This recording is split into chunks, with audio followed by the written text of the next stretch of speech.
My friend, this by far is my favorite scale out of the harmonic minor mode scale. Now what happens when we have a major scale, a do, re, mi, fa, sol, la, ti, do, we have a 1, 2, 3, 4, 5, 6, 7 scale.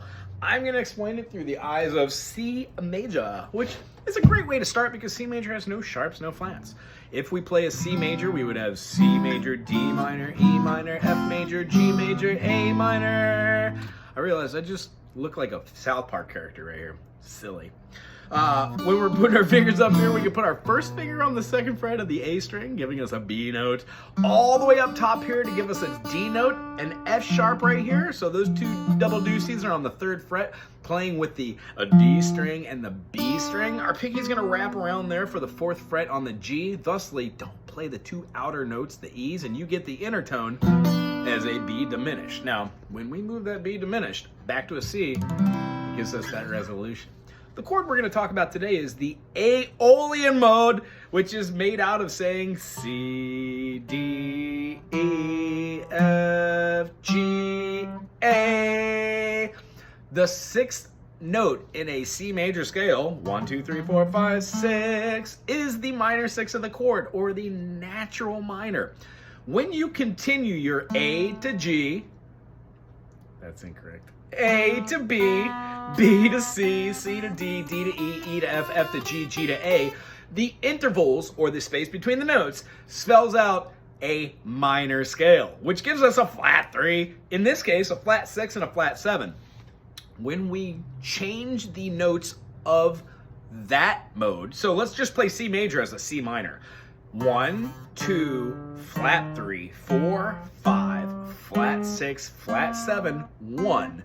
When we alter that by giving it a natural 7th, that gives us our harmonic minor scale. 1, 2, flat 3, 4, 5, flat 6, natural 7 to the 1.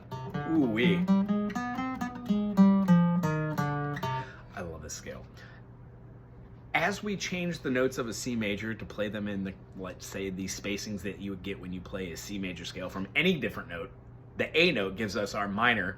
So when we have that minor, we play that minor scale in a C major, changing the notes to get a minor note, raising it to get that natural harmonic scale. So when we go to the last mode of the harmonic minor scale, we get C, D flat, E flat, F flat, G flat, A natural. Now, here's where it comes down to be really cool. When we do this, that 7th becomes a double flat. Meaning, when we play a 1 flat 3 flat 5 and a double flat 7, that is going to be our half diminished. So when we see our super Locrian diminished, our diminished Locrian, our ultra Locrian, this is the least used mode by most jazz guitarists. However, good jazz knows how to move through in and out of this. I love listening to stuff like, I don't know, Fareed Hawk from Math Games, or people would know him from, what is that, Garage Mahal. Anyway, a lot of the modal movements which come out of that whole tone scale that we talked about kind of over and over and over and over again in this video lesson. Those kind of whole tone come out of what we would consider a diminished chord. The other mode that is associated with those whole tones that you don't always have to use the whole tones, half tone scale, which would be whole tone, half tone, whole tone, half tone, whole tone, half tone. You can do it vertically, or you can do them up the fretboard, which is lots of fun for the fingers. Or you can do it vice versa, half step, whole step, half step, whole step, half step, whole step, whole step. When we do these kind of movements, we view them out of the eyes of this diminished chord. So as a tendency, we don't throw this because it builds way too much tension. The idea is when you have a certain harmonization of this chord, which would lead us to a diminished 7th chord, that diminished 7th chord really has a lot of unanswered things going on, a lot of tension, and you really have to be able to create it to move because of that, the flat 4, really. So you're moving around the scale. So for your explanation today, I would say just try and practice these always in the same type of variances. Take the mode, what is it? Look at that. When we have that, the natural note there, that G just sticks out like a sore thumb. So we need C, D flat, E flat. We're going to be going here to the F flat, G flat, A flat, and then we're going to be going to a B double flat, which is an A, and then that resolves to your C. Just that movement there is weird and out of place. So try and incorporate that with your pattern playing. If you're doing this scale and you've got a 4-note variance, try.